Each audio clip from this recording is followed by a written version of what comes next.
Yeah, good afternoon everyone. Today we will make a video on male and female reproductive system. Already I have told you about puberty in our previous video. The humans are sexual mode of production. The organs which are associated with the process of reproduction in human males, that is men, and human females, that is women, are different. इसी वजह से उनके जो reproductive system होते हैं mails और female में वो भी डिफरेंट होते हैं.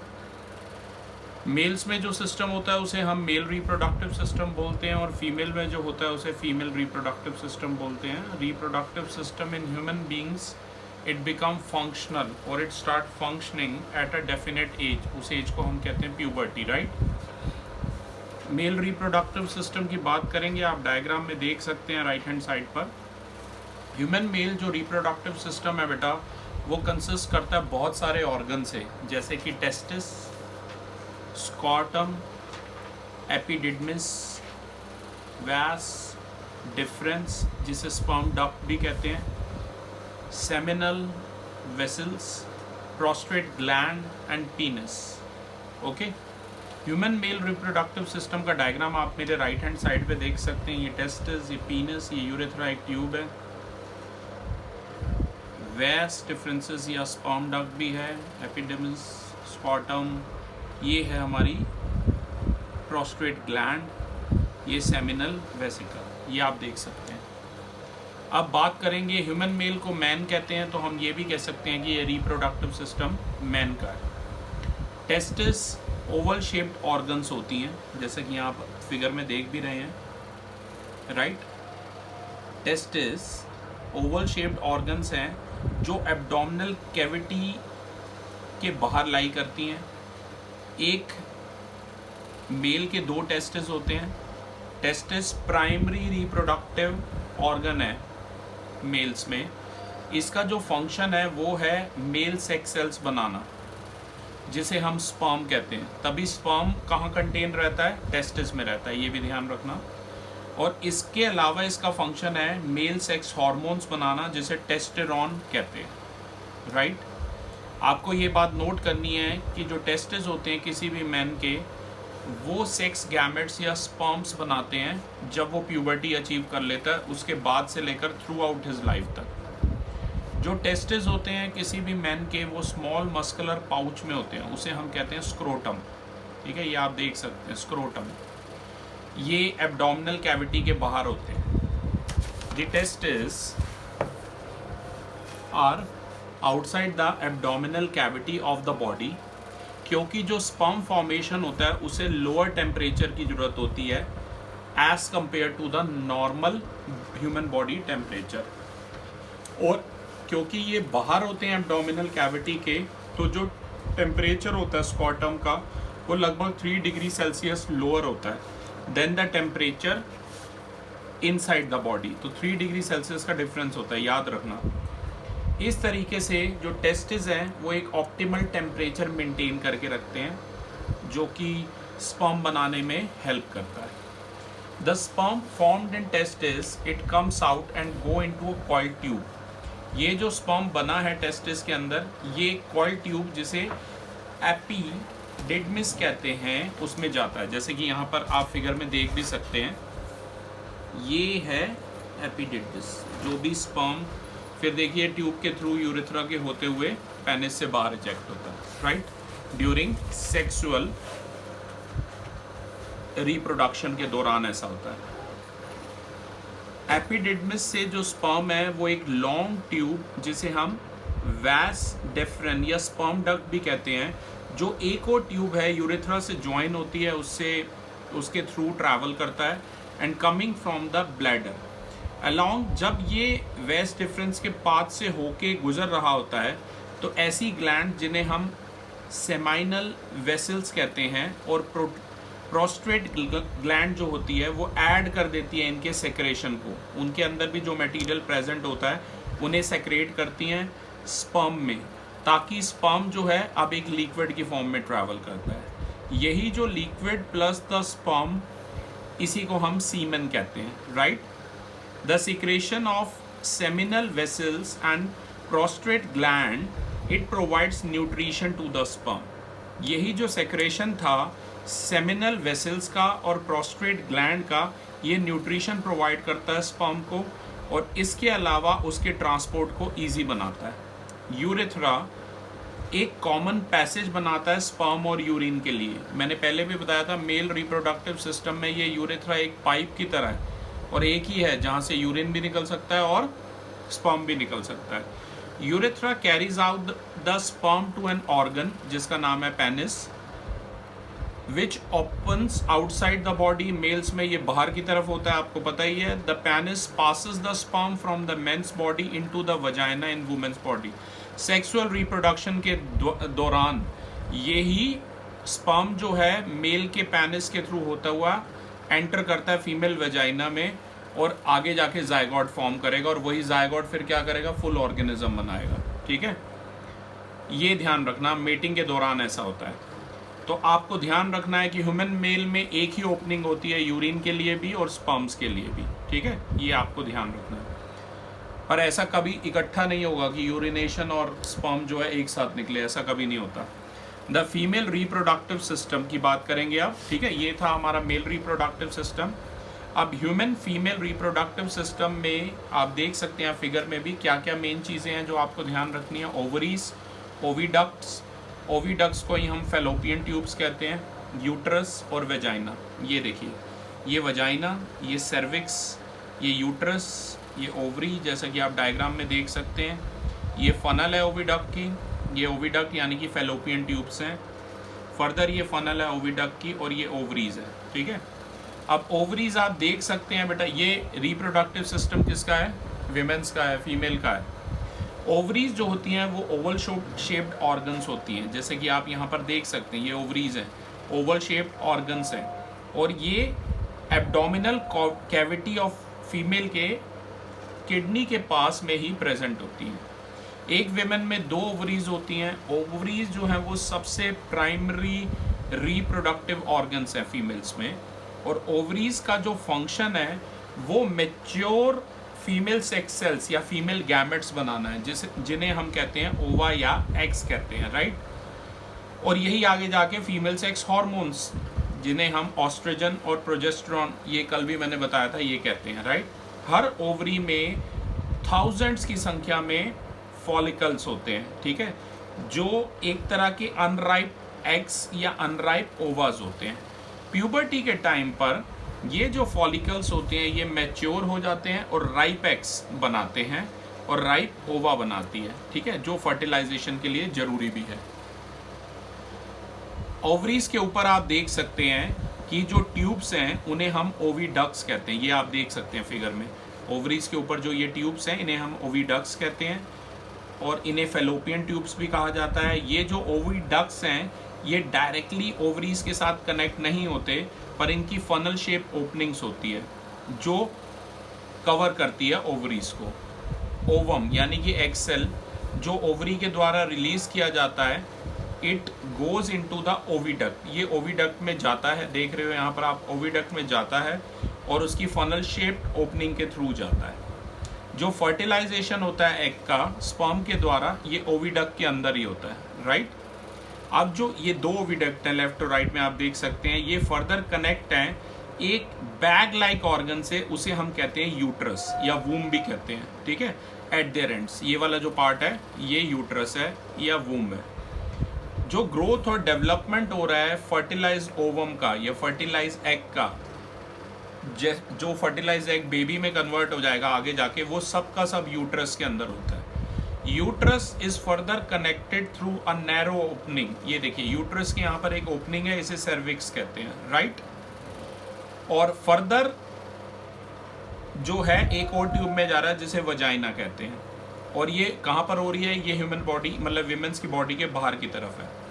Vagina receives the penis for putting sperms into the women's body. Vagina is a tubular structure.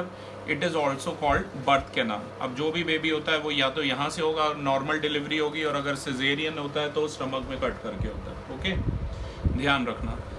जैसे मैं सिजेरियन पैदा हुआ था, आप लोग अपनी मदर से पूछना कि आपकी उनकी नॉर्मल डिलीवरी थी या सिजेरियन थी। ठीक है, सिजेरियन ऑपरेशंस जो है वो कहीं ज़्यादा उसमें जो है ना मतलब डेंजरस होते हैं एज़ कम्पेयर, ठीक है। आज की डेट में तो मतलब ऐसा नहीं है, पर पहले के टाइम की थोड़ी बात कर रहा हूँ, ठीक है। तो नॉर्मल डिलीवरी ज़्यादा बेस्ट होती है। तो vagina is also called birth canal because it is through the this passage that the baby is born after the completion of development inside the uterus of the mother। और वो आपको पता ही ऐसा पूरा 9th मंथ के cycle के दौरान होता है। विमेंस के केस में जो ओपनिंग है for passing out urine called, उसे क्या कहते हैं, यूरेथ्रा कहते हैं। और जो वजाइनल ओपनिंग होती है वो सेपरेट होती है, ध्यान रखना, ठीक है। ये बात, यूरिन के लिए ओपनिंग अलग है और वजाइनल ओपनिंग जो है वो अलग होती है। ये बात काफ़ी ऑब्वियस है अभी जो हमने डिस्कशन की कि फीमेल रिप्रोडक्टिव सिस्टम जो ह्यूमंस में है वो ज़्यादा कॉम्प्लेक्स है as compare to male reproductive system. ये जो कॉम्प्लेक्सिटी है स्ट्रक्चर में फीमेल रिप्रोडक्टिव सिस्टम में, ये काफ़ी नेसेसरी है ताकि जो स्पर्म का यूनियंस और union of sperm and ovum inside the female body और जो डेवलप हो रहा है baby in the mother uterus, ये सब हो सके, ठीक है।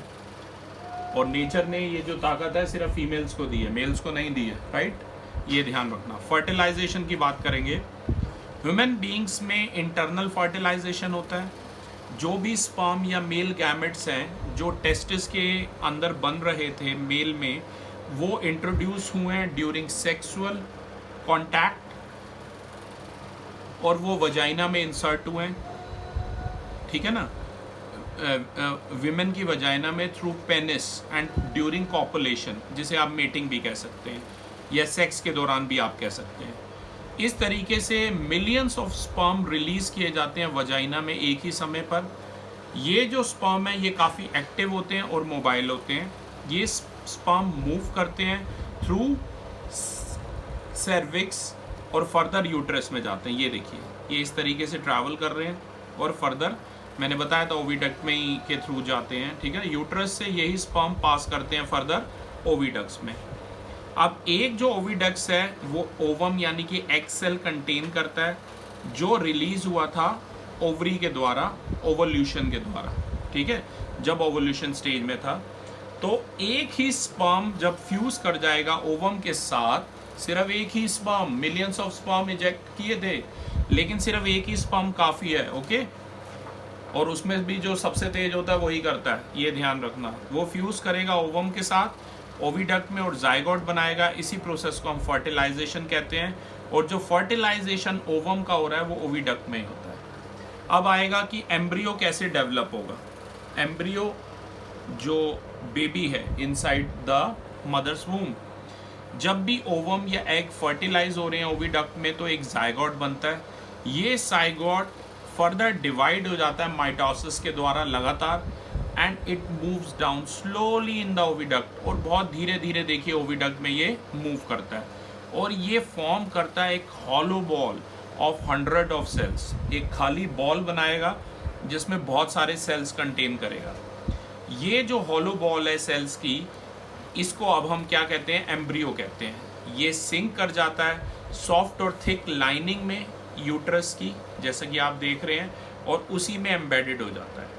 यही जो एम्बेडिंग हो रहा है एम्ब्रियो का थिक लाइनिंग ऑफ यूट्रस में, इसको हम कहते हैं इम्प्लांटेशन। क्या कहते हैं, इम्प्लांटेशन। देख सकते हैं आप, a ball of 100 of cell is form और इसी को हम एम्ब्रियो कहेंगे। और ये देखिए एम्ब्रियो जो है एम्बेडेड हो गया सॉफ्ट और थिक लाइनिंग में यूट्रस की, ओके।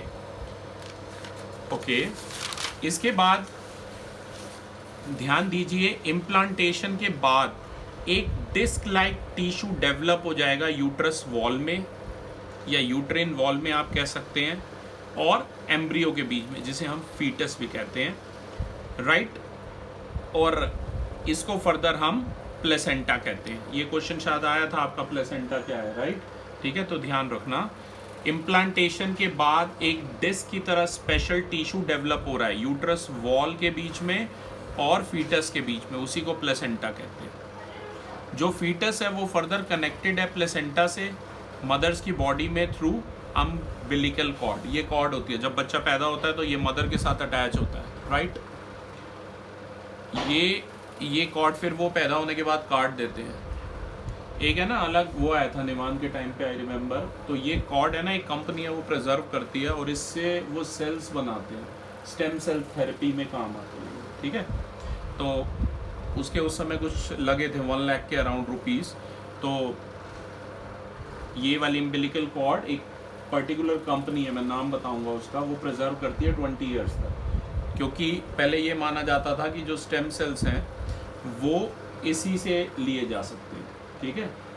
लेकिन बाद में ये चीज़ अब मतलब पुराने उससे भी लिए जा सकते हैं, पर उस समय 2011 के पास ये थ्योरी थी। ओके, तो आगे देखिए, इसे प्लेसेंटा कहते हैं। It is through the placenta that all the requirements of the developing foetus like nutrition, respiration and excretion, ये मदर की बॉडी से फीटस को दी जाती है। जब तक बेबी मदर के वूम के अंदर है तो फीटस कहलाएगा लास्ट के उसमें मंथ्स में, मैंने तुम्हें पहले भी बताया था, ठीक है। और वर्ड्स में हम ये भी कह सकते हैं कि जो एक्सचेंज हो रहा है न्यूट्रंट्स का, ऑक्सीजन का और वेस्ट प्रोडक्ट्स का एम्ब्रियो और मदर के बीच में, वो कहाँ पर होगा, किसके थ्रू होगा, प्लेसेंटा के थ्रू होगा। फिगर 71 में आप प्लेसेंटा का लिंक देख सकते हैं एम्ब्रियो के साथ to the mother through umbilical cord, और प्लेसेंटा में एम्ब्रियो का जो ब्लड वेसल्स हैं वो उसकी मदर की ब्लड वेसल्स के पास हैं, पर वो जॉइंट नहीं है, आप देख सकते हैं, क्योंकि जो 2 सेट है ब्लड वेसल्स का वो एक दूसरे के आसपास है, और ऐसे सब्सटेंसेस जैसे कि ऑक्सीजन, न्यूट्रंट्स और ये सब पास कर जाते हैं। यहाँ पर एम्ब्रियो फिगर 72 में आप देख सकते हैं ये डेवलप हो रहा है inside the uterus of the mother, और इसी को फीटस कहते हैं। ये जो पिक्चर है ये साइड व्यू होता है डेवलपिंग फीटस का, ठीक है ना, सिर नीचे की तरफ होता है। ओके, जो ये बेबी बॉर्न हुआ है जस्ट उसी की पिक्चर आप देख सकते हैं, और ये एम्बिलिकल कॉर्ड को भी देख सकते हैं जो बेबी के साथ अटैच है, ठीक है ना। The time period from fertilisation up to birth of the baby is called gestation period. जो एवरेज गेस्टेशन पीरियड है ह्यूमंस के अंदर जो है वो लगभग 9 मंथ्स यानी कि 38 वीक्स का होता है। इस गेस्टेशन पीरियड के दौरान फीटस पूरा एक बेबी में ग्रो हो जाता है, और जब उसका बर्थ शुरू होता है तो तब होता है जब when the strong muscles in the walls of the uterus starts to contract. जो मसल्स होती हैं यूट्रस के अंदर वो कॉन्ट्रैक्ट करना शुरू हो जाती हैं। ये रिदमैटिक कॉन्ट्रैक्शन जो होता है यूट्रस मसल का, ये फिर further it gradually pushes the baby out of the mother's body through vagina. तो इस तरह के से सब पैदा होते हैं। और सिजेरियन अलग मेथड है, ये नॉर्मल डिलीवरी की बात हो रही है, ठीक है।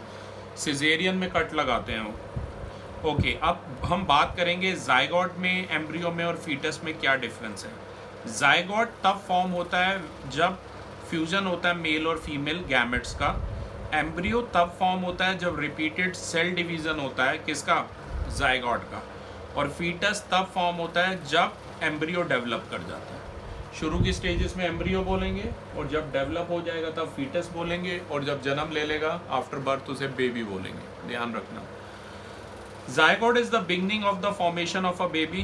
An embryo is unborn baby in the uterus. लगभग 8 हफ्ते तक जो बेबी है उसे एम्ब्रियो बोलते हैं, ठीक है ना, मदर्स वूम में। A fetus is unborn baby in the uterus in the later stages, यानी कि 8 हफ्ते के बाद। टोटल 38 वीक्स थे ना, 9 मंथ का साइकिल है, तो 8 हफ्ते के बाद 8 to 38 वीक्स तक, ठीक है, तो उसे फीटस बोलेंगे। जाइगोट एक सिंगल सेल है, smaller than a full stop. इस फुल स्टॉप से भी इतना छोटा है, ठीक देख रहे हो ना।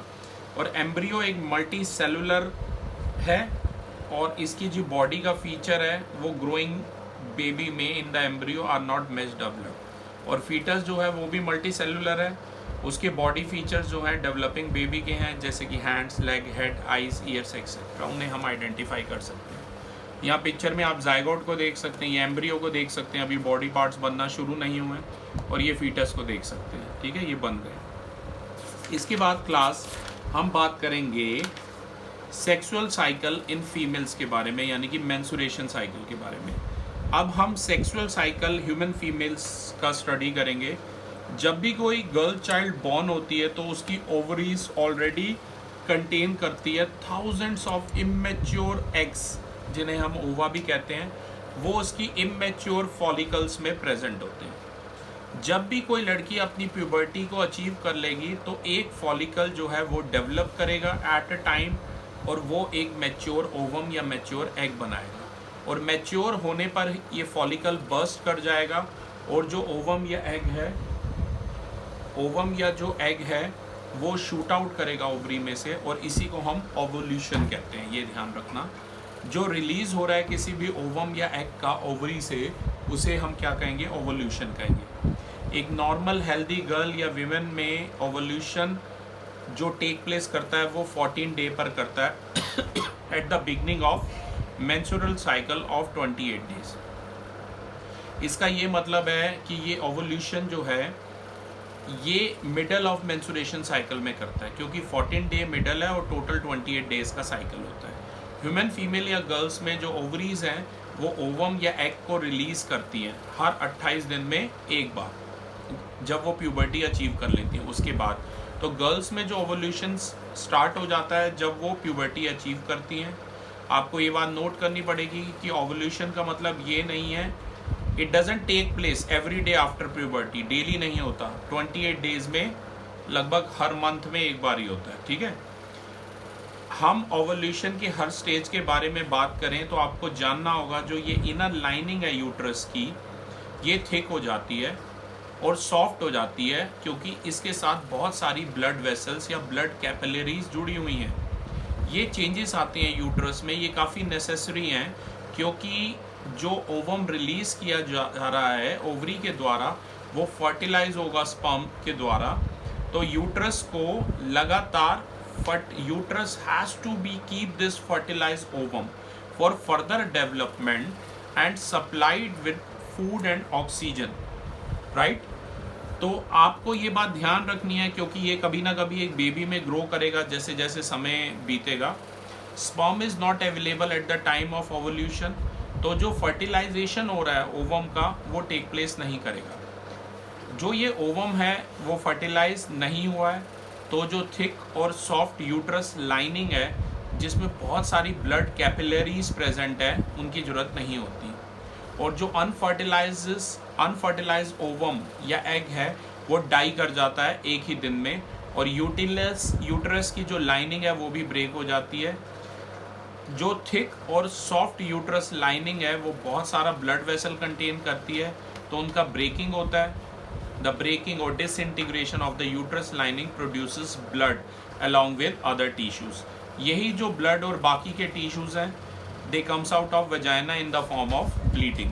तो हम ये कह सकते हैं कि जो ब्रेक डाउन और रिमूवल हो रहा है inner thick and soft lining का यूट्रस में along side with its blood capillaries या blood vessels in the form of vaginal bleeding, उसी को हम मेंस्ट्रुअल फ्लो या मेंस्ट्रुएशन कहते हैं, ठीक है।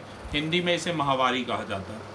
Menstruation occurs if an ovum released by the ovary of a woman doesn't get fertilized due to non-availability of sperm at the time of ovulation। ये जो प्रोसेस है मेंस्ट्रुएशन का किसी भी विमेन में ये बार बार अकर करता रहता है for a fix period of 28 to 30 days, और इसी को हम मेंस्ट्रुअल साइकिल भी कहते हैं। मेंस्ट्रुएशन लगभग हर 28 दिन में एक बार अकर करता है, क्योंकि जो ओवल्यूशन है ओवम या एग का जो रिलीज हो रहा है हर 28 डेज में एक बार होता है, ठीक है। इसे हम पीरियड्स भी कहते हैं हिंदी में, मतलब सॉरी इंग्लिश में ही, और हिंदी में माहवारी। और मेंस्ट्रुएशन जो साइकिल है पॉइंट वाइज अब हम करेंगे। सेक्सुअल साइकिल जो है फीमेल्स में उसे को मेंस्ट्रुएशन या मेंस्ट्रुअल साइकिल कहा जाता है। जब भी कोई लड़की अचीव करेगी 10 से 12 साल की एज, प्यूबर्टी अचीव कर लेगी, तो जो सेक्स हार्मोन्स हैं वो रिलीज़ होंगे उसके ब्लड में, जिसकी वजह से कुछ ओवा यानी एग सेल्स जो हैं in her ovaries they become mature. Usually जो एक मैच्योर ओवम या एग है वो रिलीज किया जाएगा ओवरी के द्वारा ओविडक्ट में लगभग 28 दिनों में। इसी को हम ओवल्यूशन कहते हैं। ओवल्यूशन के दौरान जो इनर लाइनिंग होती है यूट्रस की वो थिक और स्पॉन्जी हो जाती है, और छोटी छोटी टाइनी ब्लड वेसल्स या ब्लड कैपिलरीज ये प्रिपेयर करती हैं ताकि वो रिसीव कर सकें फर्टिलाइज ओवम या एग को। जो ओवम या एग है it doesn't get fertilise then the thick and soft inner lining of the uterus is no longer needed और वो ब्रेक कर जाता है। तो जो थिक और सॉफ्ट इनर लाइनिंग है यूट्रस की along with the blood vessels and dead ovum, it comes out of the vagina in the form of bleeding, जिसे हम menstruation कहते हैं।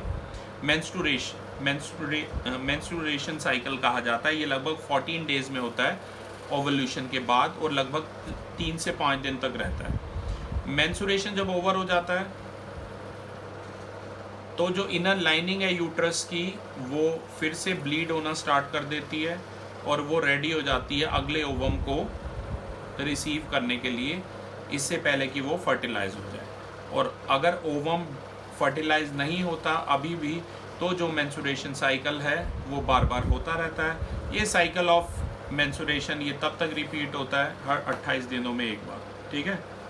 तो फर्टिलाइजेशन का प्रोसेस कब होगा? जब कोई फीमेल प्रेग्नेंट हो जाएगी, ये ध्यान रखना, ठीक है ना। मेंस्ट्रुएशन जो है टेम्परली भी स्टॉप हो जाता है जब ओवम फर्टिलाइज हो जाता है और विमेन प्रेग्नेंट हो जाती है। ऐसा इसलिए होता है क्योंकि जो थिक और सॉफ्ट लाइनिंग है यूट्रस की वो काफ़ी सारा ब्लड कंटेन करती है। Vessel is needed for the growth and development of fertilise ovum to form a baby. Menstruation restart करता है after the birth of a baby. इसके बाद बात करेंगे मेनार्च और मेनोपॉज की। जो सबसे पहला मेंस्ट्रुएशन फ्लो है वो प्यूबर्टी के समय अचीव होता है। सबसे पहली जो अकरेंस है मेंस्ट्रुएशन की प्यूबर्टी के टाइम पर, उसे मेनार्च कहते हैं। Menarche is the beginning of the reproductive life of a girl, ठीक है, कि उसके बाद कोई भी लड़की प्रेग्नेंट हो सकती है, उसकी रिप्रोडक्टिव लाइफ की शुरुआत होती है। तो हम कह सकते हैं menarche is the time from which a girl becomes capable of having a baby. The menstruation stops permanently when a women reaches 45 to 50 की ईयर्स के बाद ये चीज़ रुक जाती है। When the permanent stoppage of menstruation, a woman loses her ability to bear children और वो infertile हो जाती है, ठीक है। उसके बाद वो बच्चे नहीं पैदा कर सकती, ठीक है। लेकिन आजकल टेक्निक्स हैं जिनके थ्रू हो जाते हैं, पर वो सेफ नहीं होती इतनी, ठीक है। The permanent stoppage of menstruation in a woman is called menopause. menopause कब होगा? जब उसके बाद वो मतलब रिप्रोड्यूस नहीं कर पाएगी, बेबीज़ नहीं पैदा कर पाएगी। मेनोपॉज लगभग 45 to 50 की ईयर्स में एज में होता है विमेंस में। एक वुमेंस तब ओवल्यूटिंग स्टॉप कर देती है जब वो मेनोपॉज स्टेज में हो और वो फिर प्रेग्नेंट नहीं हो सकती। Menopause is the end of reproductive life of a women. तो हम ये कह सकते हैं reproductive life of a women starts at menarche and ends at menopause. Class next video में हम बर्थ कंट्रोल के बारे में डिस्कस करेंगे। Thank you.